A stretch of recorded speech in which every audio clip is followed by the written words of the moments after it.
I'm one of the executive organizers with Occupy Public Land and one of the founding organizers of Safe Park. All right, so tell us what happened last night. The cops came by while most of us would have gone to get something to eat. There's a church that feeds nearby at 6 o'clock. They came exactly at 6 o'clock, and there were, I believe, 2 people here that were watching people's stuff while everybody went to eat. And the cops told them that if they chose to claim that stuff, that they would be ticketed for it. So the people they said that the stuff wasn't there, and the cops took it wasn't theirs. So the cops took all the stuff, and we came back, and over a dozen people that had left their stuff here so they can go eat had their stuff gone. What kind of stuff are we talking about? We're talking about blankets, backpacks, clothing. There's quite possibly could have been legal documents in there. There could have been medicine in there. There was just an array of stuff, and the cops, they came and they cleared off the sidewalk completely. When we came back, the sidewalk didn't have a single thing on it other than people sitting there without blankets. So how many people were affected last night? I think probably at least 15 or 20. There was stuff with 12 people, but there's definitely a lot of people that share space, that share their stuff, that you'll see here at night. Some people even cuddle up together. So there's quite a few people affected just in that instance, and this has been a problem that we've had going on stringently for over 2 months now. Now, did you reach out to the police to see why they might have taken this down? I called Captain Webb in the middle of the day today.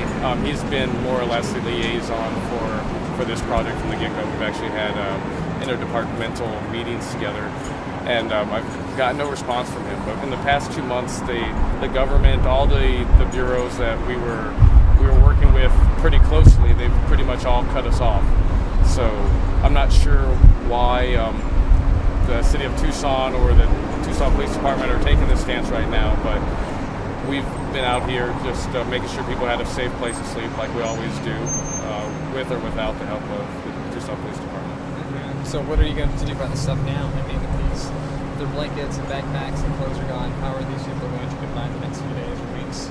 Well, we'll continue to ask for donations. We'll continue to get donations of blankets for people. You can see around here there's actually piles of blankets that we have to give out to people. But we're not going to allow the city of Tucson to continue to come in and take our property without us doing something about it. We've already sued them before to be able to sleep out here on the sidewalk. So the next step, and probably within the next month or so, we'll be suing them over the property issue. How much property we're allowed to have, if you're allowed to leave property with a friend.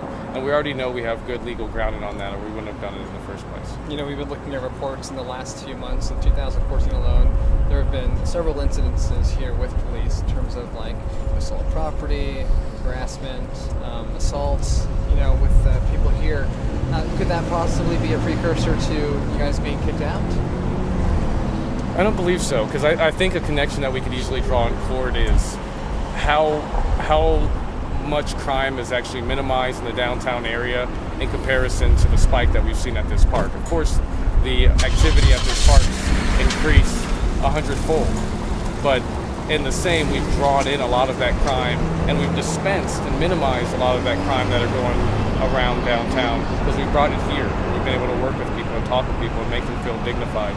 So I think that it would be easy to look at the numbers of this park before in crime and now and see that there is more, but I think there's other variables that aren't taken into consideration when looking at that number purely. So when we're talking about the increase in crime here, have you been talking to the people right here as to why they're committing them and maybe some prevention efforts? We've done a lot of prevention efforts. We've actually done 2 nonviolent workshops here at the park. We've had dozens of the homeless population that have been chronically homeless for dozens of years down participating in those things. And I know, because I've been on these streets for the past 3 years, that crime has minimized substantially from the way that it was before. The culture in downtown Tucson within the homeless population is completely different. There's certainly still crime. There's certainly still people that have conflict and don't particularly know how to deal with it. But it is certainly a much more peaceful place here now than it was even a year ago. Okay, all right. So going forward with your stuff, the stuff being taken, what does this do for this community? Just like the past 52 interviews that I've done in the past 2 months, it brings awareness to this issue, like in all the different elements and all of the different parts that are involved with homelessness, because it's not just cut and dry. These people don't have a house. These people have property. These people have rights. These people need a place to sleep. These people are being criminalized for certain behaviors. Like, these are certain things that I think are being brought to the forefront because the city is choosing to make the wrong decision. But me personally, I'd rather the city just choose to make the right decision and we be able to provide people a safe place to sleep. Any questions? Two-shot? All right. If we can describe a quick two-shot, that would be good. So you have heard back from police, then are you going to reach out to them again today to see if they're going to respond? No.